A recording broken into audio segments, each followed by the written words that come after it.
ایمان کی اہمیت کے جو ایمان والا ہوگا وہی جنت میں جائے گا، یہ بات یاد رکھیے گا۔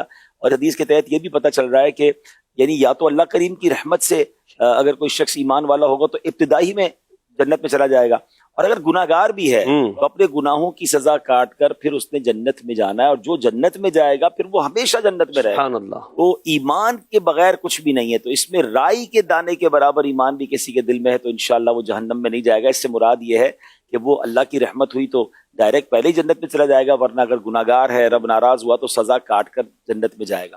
لیکن یہاں ہم سب کو بار بار یہ دعا کرنی ہے کہ اللہ ہمارے ایمان کی حفاظت فرمائے، اور پھر ایمان کی حفاظت کے اہتمام بھی کرنے ہیں۔ ان کاموں سے بچنا ہے کہ جن سے ایمان چلا نہ جائے جو ایمان والے نہیں ہیں، کہ آپ بھی ایمان لے آئیں کہ ایکچولی ایمان ہی جنت میں جانے کا پاسپورٹ۔ سبحان اللہ۔ آپ کے پاس پاسپورٹ ہوگا تو آپ پھر انشاءاللہ وہاں جا سکیں گے نا۔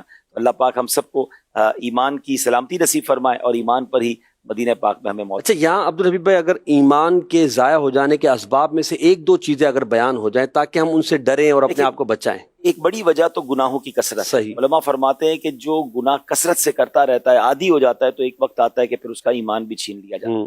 دوسرا، بری صحبتوں کی وجہ سے بعض اوقات کفریہ کلمات زبان سے نکل جاتے ہیں۔ بے باکی کا زمانہ ہے، لوگوں کو پتہ ہی نہیں ہے کہ کن الفاظ سے بندہ دائرہ اسلام سے خارج ہو جاتا ہے، تو اس کا علم حاصل کرنا چاہیے۔ میں آپ کو ایک کتاب سجیسٹ کر دیتا ہوں، کفریہ کلمات کے بارے میں سوال و جواب۔ It is actually encyclopedia about that topic. اس موضوع پر یہ کمال کتاب ہے، میں سمجھتا ہوں ہر کسی کو پڑھنا چاہیے۔ dawatIslami.net ویب سائٹ سے آپ اسے ڈاؤن لوڈ کریں۔